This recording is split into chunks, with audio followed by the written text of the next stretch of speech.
Hello everyone, welcome back to the Self-Love Clinic. I'm Vashdita, and on this channel we talk about how to live your life at your best possible version. And today we'll be speaking about how to start loving yourself. But before we do so, make sure if you have not done so already that you hit that subscribe button. Yes, hit the subscribe button. So how to start loving yourself? Well, firstly, what does that even mean? Well, to me, loving yourself means coming to a place where you can truly honor yourself, respect yourself, value and cherish yourself. Loving yourself is coming to a place where you put your relationship with yourself above the validation and acceptance that you may receive from other people. It's caring about your own feelings more than the opinions, the judgments and criticisms of other people. Loving yourself is coming to a place where you can move in complete confidence in who you are, where you can truly trust yourself because you keep your word to yourself. You do what you say you are going to do, and you are intentional about doing what you know is best for you. And it's so important that we all come to a place where we are truly loving ourselves. Why? Because as we are all aware, everyone else in your life will come and go. You are the only person who has to live with you for every second of every day of your entire life, right?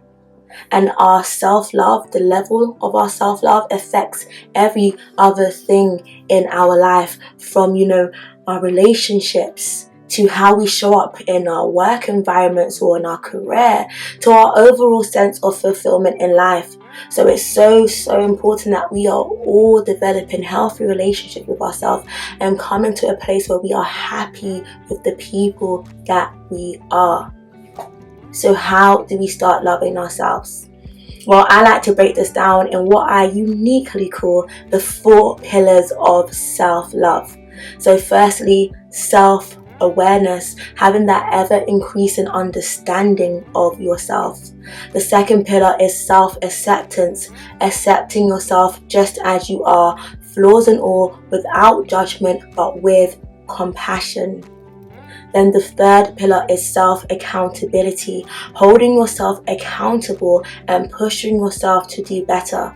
And the fourth pillar is self-commitment, being willing to say yes to yourself every single day, no matter how hard it gets. And the first 3 pillars, self-awareness, self-accountability, and self-acceptance, are what I like to call the engine to your self-love journey. And the 4th pillar, self-commitment, is what I refer to as the key that activates the engine of self-love. So how do we use these 4 pillars of self-love to really kickstart our self-love journey? How do we use them to start loving ourselves?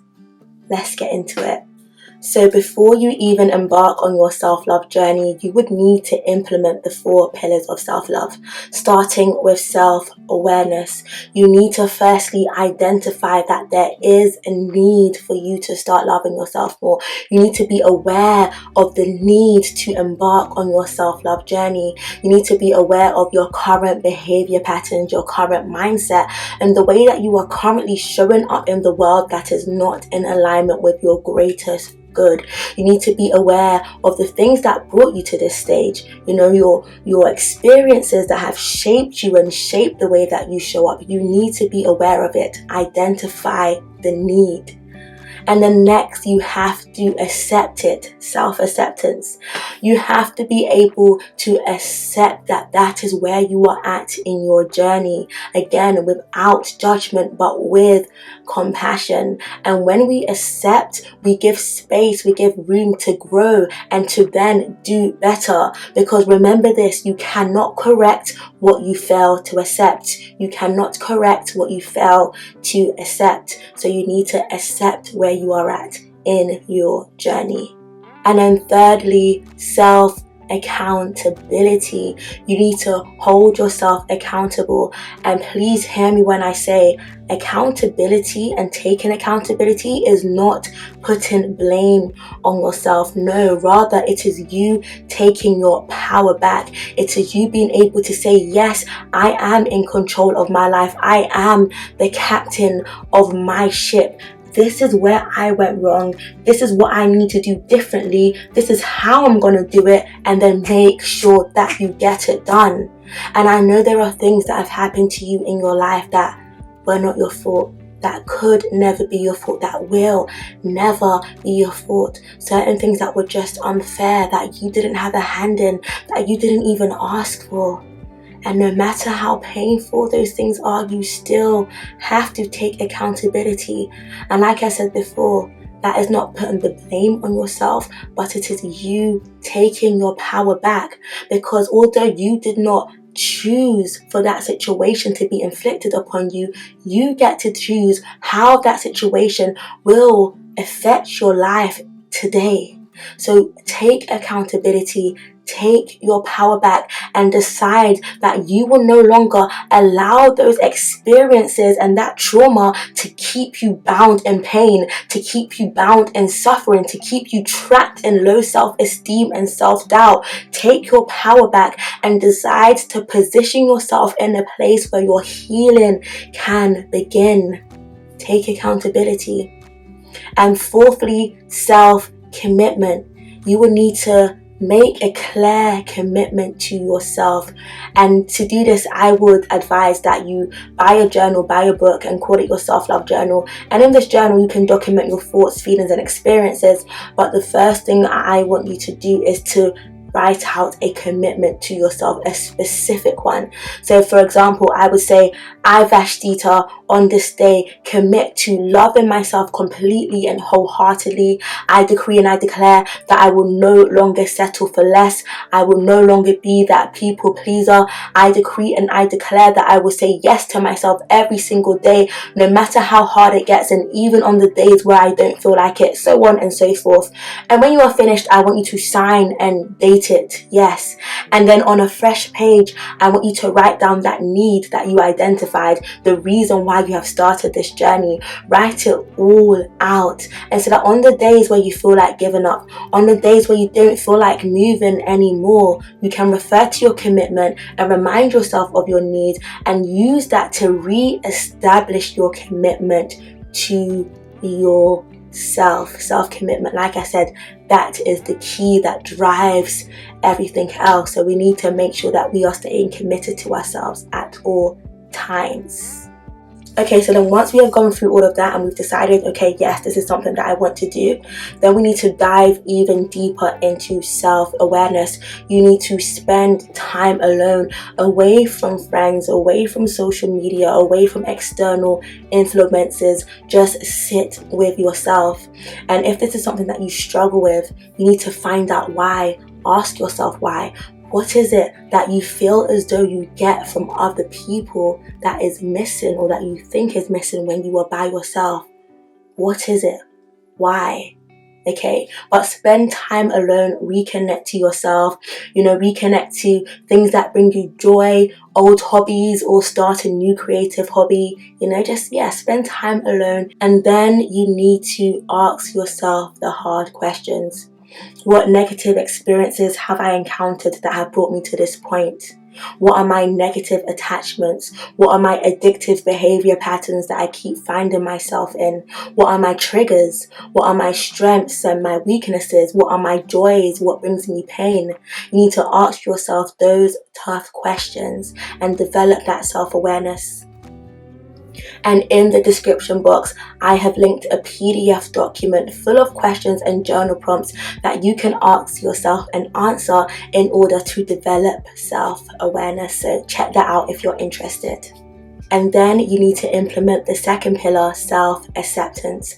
Because once you dive deeper into self-awareness, there will be hidden truths that are revealed. Your innermost thoughts will be brought to the surface, and you need to accept it. You need to sit with it, not run away, not hide, not sweep it under the rug.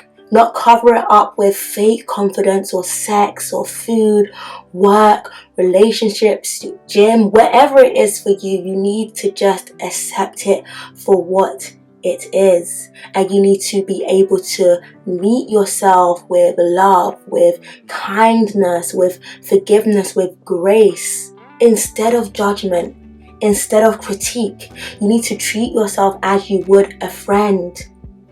Console yourself, comfort yourself, hold yourself up.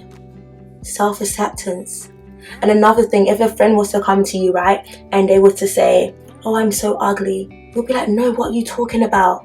You can never be ugly. Have you not seen how beautiful your eyes are? Don't you know how your smile just makes me want to smile every time I see it because of how lovely it is? Right? We do that for our friends. We remind them of the truth. We build up their self-esteem. So once we dive deep into self-awareness and we find out some of the negative thoughts that we have concerning ourselves, we have to denounce those lies and we have to remind ourselves of the truth. We have to dig deep for the truth. We have to remind ourselves of the truth and accept the truth of who we are. Because when we have been living in a place of self-hate for so long, it becomes so hard to hear that truth about ourselves, the good things about ourselves. If we have been believing that we are unworthy for so long, it can take a while to then start believing the truth that actually, no, I am worthy. So we have to continue reminding ourselves of the truth. We have to accept the truth, even when we are struggling to believe it. Self-acceptance is so broad. It's so broad. And then we move on to self-accountability. Hold yourself accountable. Make sure that you take your power back and that you only allow good things into your life, that you only allow good people into your life, not the people that drain your energy, not the people that put you into bad situations. Only allow good things into your life. Take accountability. Stop making excuses for your bad behavior. Oh, I done this because I wasn't feeling good. No, it's not an excuse. Do what's best for yourself. Hold yourself accountable. Develop habits, develop routines and stick to it. Develop consistency, right? Hold yourself accountable. Set goals for yourself and work towards it. Revisit those goals on a daily basis so you can assess where you are at, right? Hold yourself accountable. And then self-commitment. And this is simply just not giving up on yourself. And as simple as it is such an important factor of self-love, because there are going to be days where you do feel like giving up, where you do find it all to be pointless. There are going to be times when you're not seeing the change as quickly as you would have wished to. There will be times where you find yourself doing so well and then something happens. You don't even know what happens, but then all of a sudden you find yourself once again doing the things that you said, that you vowed to yourself you were not going to do anymore. And it can be so frustrating. But even in those times where we feel as though we have let ourselves down, where we feel like we have failed, where we feel as though it's not going well, we need to not give up on ourselves. We need to remain committed to ourselves. We need to keep on going, to keep on pushing. So we need to make sure that we are rooted firmly in self-commitment. And just like that Aaliyah song, right? If at first you don't succeed, what do we do? What do we do, people? That's right, we pick ourselves up and we try again, because it's not about how many times you fall, but it's about how many times you get back up. And believe me, even when it doesn't feel like it, every single time that you allow yourself to get back up, you are rising back up with more strength. You are rising back up with more power. You are rising back up with more fight. You are rising back up with more wisdom, right? You are rising back up in a position where you are better equipped to handle the obstacles that you may face moving forward. And the journey of self-love is not one that is linear. It's filled with many ups and downs. You go here, then you go there. You know what I mean? It's a very unpredictable journey. So just be open to it. and dive deep into it, and you will never regret it. You will never regret it. So there we have it. Those are the 4 pillars of self-love and how we can use them to start loving ourselves more. Let me know what you thought of these 4 pillars that I have presented to you. Let me know where you are currently at in your self-love journey and how you are finding it. And I also want to hear some other tips that you may have of, starting your self-love journey or self-love as a whole, and how they've really helped you. So please do let me know in the comment section. And people, once you have made it, like you've made it to the end of the video, so you might as well just go ahead and subscribe. Come on now, subscribe to the channel, okay? And I'll see you next time. Have a blessed rest of your day. Bye for now. Peace.